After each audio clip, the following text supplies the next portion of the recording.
अस्सलाम वालेकुम dear students. Exercise 3.1 का क्वेश्चन नंबर 5 करना है हमने। Prove by using Venn diagram. हमारे पास यहाँ पे दो क्वेश्चन दिए हुए हैं, एक प्रॉपर्टी यूनियन की है और दूसरी इंटरसेक्शन की है। इन दोनों को करना है। पहला पार्ट हमारे पास है जिसमें पी की वैल्यू भी दी हुई है, क्यू की और आर की, ठीक है। और इसी तरह एक और भी, जब ये पी क्यू आर की वैल्यू दी हुई है, इसी तरह एक और भी पार्ट दिया हुआ है, उसमें भी पी क्यू आर की वैल्यू दी हुई है। यानी आपने इसको इंटरसेक्शन और यूनियन को दोनों क्वेश्चंस के अकॉर्डिंग करना है, ठीक है। आइए हम क्वेश्चन को स्टार्ट करते हैं। Prove by using Venn diagram, ये क्वेश्चन नंबर 5 का ए पार्ट है। इसमें हमारे पास सेट पी क्यू आर दिए हुए हैं। अब हमने इनके वेन डायग्राम बनाने हैं इनके एलिमेंट्स को देखते हुए। आप पी को देखें और क्यू को देखें। पी में और क्यू सेट में जो पी के एलिमेंट्स हैं वो 0 1 2 3 हैं और क्यू के जो है वो 2 3 4 5 6 हैं। इनमें कॉमन 2 और 3 होने की वजह से जो पी के ऊपर क्यू सेट है वो ओवरलैपिंग बनेगा, ठीक है। ओवरलैपिंग क्यों बन रहा है? 2 3 दोनों पी और क्यू सेट्स में कॉमन है, ठीक है। तो इसको कॉमन एरिया में जो ओवरलैपिंग एरिया है उसमें ड्रॉ करेंगे। 0 और 1 जो है वो बाकी पी सेट में, और क्यू सेट में बाकी क्या रह जाएगा हमारे पास 4 5 6, ठीक है, वो लिख लेना है। इसके बाद हमने आर को देखना है। आर भी ओवरलैपिंग करेगा, क्यों? क्योंकि जो हमारे क्यू सेट में 5 6 है वही आर में भी 5 6 7 8 9 है। तो 5 6 हम पहले लिख लेंगे ओवरलैपिंग एरिया में, क्योंकि ये क्यू में भी शामिल है और आर में भी शामिल है, ठीक है। अब इसके अलावा पीछे क्या बच जाएगा? 7 8 9 आर सेट में पूरे हो गए। अब इसी तरह 2 3 5 6 क्यू में आ गए, एक एलिमेंट रह गया 4, वो हम क्यू सेट में लिख लेंगे। अब ये हमारे पास तीनों सेट्स के एलिमेंट्स पूरे हो गए, इसको आर का नाम दे देंगे। सबसे पहले अब हम जो है इसी तरह ये हम इसको एक रेक्टेंगुलर यूनिवर्सल सेट के अंदर रेक्टेंगुलर शेप के अंदर ड्रॉ कर लेंगे। और ये तो हो गया हमारा P union Q union R के लिए वेन डायग्राम। ऐसा ही वेन डायग्राम हम राइट हैंड साइड के लिए भी ड्रॉ कर लेंगे, ठीक है। ये भी ड्रा कर लेंगे राइट साइड के लिए भी। अब हम सबसे पहले लेफ़्ट हैंड साइड को सॉल्व करेंगे। पी यूनियन क्यू, जो हमारा ब्रैकेट के अंदर पी यूनियन क्यू है उसको हम लिखेंगे P union Q. P union Q में हमारे पास क्या आएगा? पी का कंप्लीट एरिया और क्यू का कंप्लीट एरिया शेड होगा। और इसका आंसर अगर हम देखें तो ये आता है 0 1 2 3 4 5 6। 0 से लेके 6 तक के जो एलिमेंट्स हैं वो क्या आएंगे पी यूनियन क्यू में, और इसको हम इस तरह की लाइन से ड्रॉ कर लेंगे। और इसका यही जिस तरह हमने इसको ड्रॉ किया है, जो शेड हमने बनाया है वही इसकी, जब इसको हम शेड करने लगेंगे, इसकी की बनाने लगेंगे तो उसमें भी हम इसको ऐसे ही शेड करेंगे। अब हमने देखना है P union Q union R, ठीक है, इसको हमने कंप्लीट करना है। P union Q union R, अब इसका हमने आर के साथ यूनियन लेना है, यानी पी यूनियन क्यू कंप्लीट होगा और उसके साथ आर भी आपने लेना है। तो आर को भी आप जो है वो लेड पेंसिल से, मैं ये इस तरह हॉरिजॉन्टल लाइन से मैंने ड्रॉ कर लिया है। अब क्योंकि हमने जब हमने लिखा क्या है P union Q union R, R को तो हमने शेड किया है, पी यूनियन क्यू को हम रिपीट कर रहे हैं, दोबारा बोल रहे हैं। तो हम क्या करेंगे, पी यूनियन क्यू वाले एरिया, पी और क्यू एरिया को रेड जो है वो बॉल पॉइंट से मैंने क्या किया है, इनको नेट बना दिया। इसको दोबारा क्यों किया है? क्योंकि एक दफ़ा पी यूनियन क्यू, दोबारा जब P union Q union R लिया है तो आर तो सिंगल टाइम जो है वो उसमें ग्रिड लाइन शो होंगी, लेकिन पी यूनियन क्यू में 2 दफ़ा रिपीट होने की वजह से यहाँ पे क्या हो गया, ये नेट बन गया है, ठीक है। तो इसको हम इसी तरह जो इसकी तरतीब है पी यूनियन क्यू की, उसको पहले ड्रॉ कर लेंगे की में, और यूनियन आर की जो लाइंस हैं हॉरिजॉन्टल उनको ऐसे ही ड्रा कर लेंगे। अब हम राइट साइड पे आते हैं। इसमें हम क्या करेंगे, हम ब्रैकेट को पहले देखते हैं।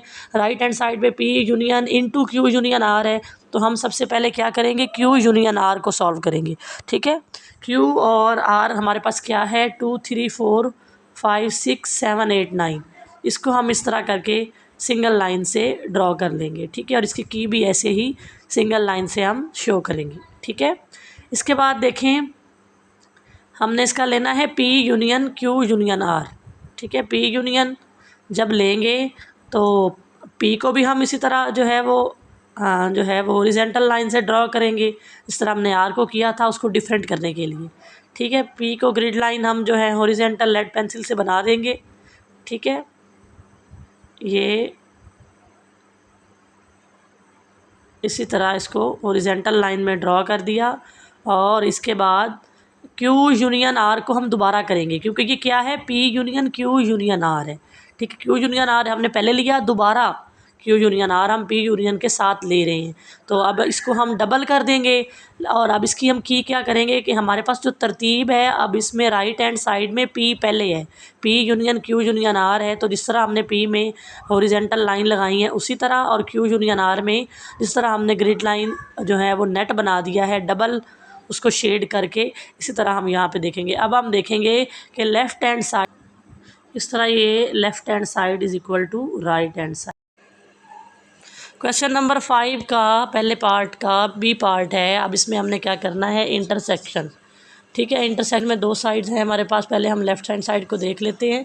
वही वाले वेन डायग्राम है, क्योंकि हमारे पास स्टेटमेंट वही है, पी की वही है, क्यू की वही है और आर की, जिस तरह वो ओवरलैपिंग कर रहे हैं। हमने इस पर इम्प्लीमेंटेशन करनी है इंटरसेक्शन की, लेकिन हमारे पास स्टेटमेंट वही है। अब पी इंटरसेक्शन क्यू का मतलब क्या है कि पी और क्यू में जो कॉमन एरिया है हम उसको शेड कर देंगे और इसकी की में भी इसको इसी तरह से शेडिंग करके दिखाएंगे। इसके बाद हम देखेंगे P intersection Q intersection R, यानी पी इंटरसेक्शन क्यू में जो कॉमन एरिया है उसमें से कितना एरिया जो है वो आर के साथ कॉमन है। तो आप देखें कि जो पी इंटरसेक्शन क्यू है वो एक दूसरे पे ओवरलैपिंग कर रहा है, लेकिन जो इसका कॉमन एरिया है, जो इसका हम इंटरसेक्शन ले चुके हैं 2, 3 वाला एरिया, वो कहीं से भी 5, 6, 7, 8, 9 यानी जो आर सेट का हिस्सा है उसके साथ टच नहीं कर रहा। तो ये क्या होगा, ये एम्प्टी सेट, नल सेट होगा। इसका जो है वो नो शेडेड एरिया बनेगा। ठीक है, मतलब हम जब इसको कंप्लीट लिखेंगे तो हम लिखेंगे नो शेडेड एरिया। समझ आ गई कि जो आपने इंटरसेक्शन पी इंटरसेक्शन क्यू लिया है वो मिलके जब इंटरसेक्शन बन रहा है तो उसका वो एरिया आर के साथ कहीं कॉमन है, तो वो कहीं पे भी नहीं टच कर रहा। अब हमने इसी तरह राइट हैंड साइड पे आना है। इसमें हम सबसे पहले क्यू इंटरसेक्शन आर को देखेंगे। क्यू और आर का जो कॉमन एरिया है वो हमारे पास है, जहाँ पे वो ओवरलैपिंग कर रहा है क्यू आर, ये 5, 6 वाला एरिया है। इसको हम सिंगल लाइन से शेड करेंगे और इसकी की भी इसी तरह सिंगल लाइन की बना देंगे, जिस तरह हमने पी इंटरसेक्शन क्यू की बनाई है।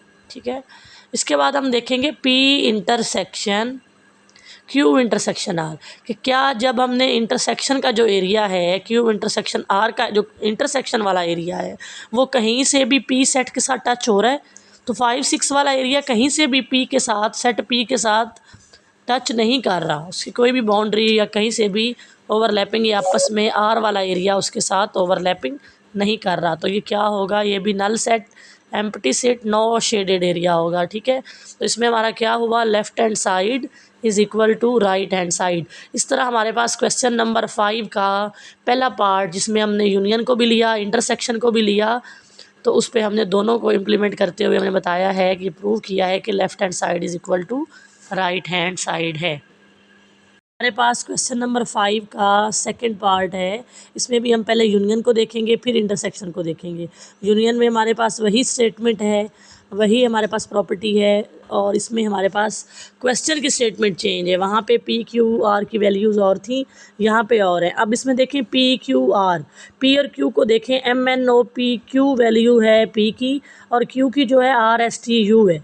तो आर एस टी यू और पी की पी सेट और क्यू सेट की कोई भी एलिमेंट जो है वो आपस में कॉमन नहीं है, इसलिए जो वेन डायग्राम मैंने पी और क्यू का बनाया है वो आपस में डिसजॉइंट है, ओवरलैपिंग क्यों नहीं कर रहा, क्योंकि पी और क्यू का कुछ भी एरिया कॉमन नहीं है।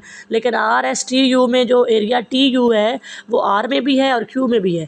टी यू की वजह से क्यू आर आपस में ओवरलैपिंग कर रहा है, वो डिसजॉइंट नहीं, वो आपस में जॉइंट कर रहा है। ठीक है, इस तरह ये आर एस टी यू लिख लिया और टी यू वी डब्ल्यू लिख लिया।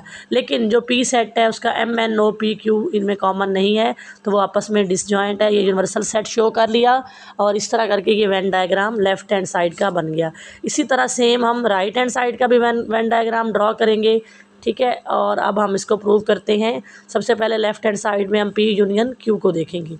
पी यूनियन क्यू में हम किस तरह शेड करते हैं ये हम देखेंगे। यूनियन में क्या होता है, पी का सेट और क्यू का सेट जितना भी एरिया है उस सारे को हम क्या करेंगे, शेड कर देंगे। ठीक है, सिंगल लाइन से हम उसको शेड करेंगे पी यूनियन क्यू में जितना भी पी का एरिया है और क्यू का एरिया है। अब हमने देखना है पी यूनियन क्यू के साथ साथ जो है यूनियन आर लेना है।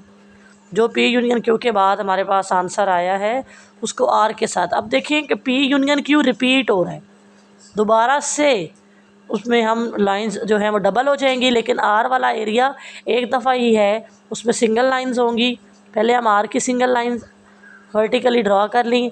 उसके बाद हमने क्या किया कि पी और क्यू, जो पी यूनियन क्यू है उसमें हमारे पास जब वो डबल शेड करने की वजह से नेट बन जाएगी। ठीक है, तो इसी तरह हम इसको ड्रॉ कर लेंगे। पी यूनियन क्यू में डबल शेड कर लेंगे पहले।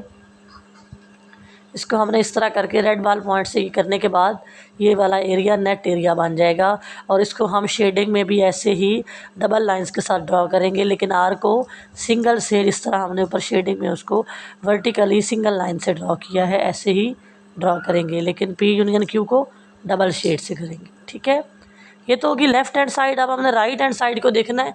उसमें हम क्या लेंगे, सबसे पहले क्यू यूनियन आर ले लेंगे। इसको लिख लेंगे क्यू यूनियन आर है, सॉरी क्यू आर आर नहीं, Q union R, Q union are.